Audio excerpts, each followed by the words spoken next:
Every leader is a change factory. If you're listening to me right now and you lead anything at all, you are creating change. And I want you to know that none of us like change. You don't like change.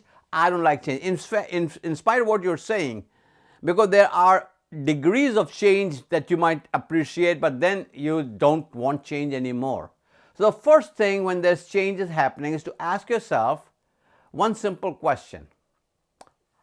If I was on the other side of this change, what would be my questions?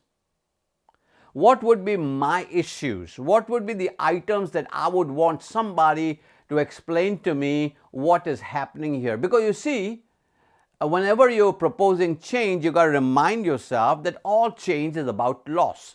So if I had a piece of paper right now with a column in the middle, with a line in the middle, and this side, this column said gains, the things that you will gain, the benefits, and this side would say loss, the things you'd have to give up, because in change you give up all kinds of things.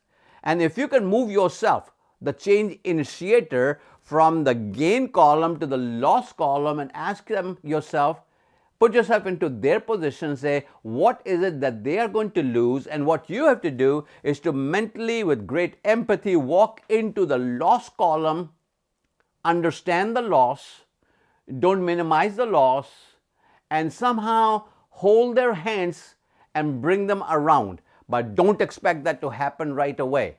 Because even though you can get mental assent, the real feeling, heart assent, takes a minute. So, put yourself into the other person's place, ask yourself what are their questions, be ready to empathize with that and bring them from the loss column into the gain column. And that is how you can sustain a change.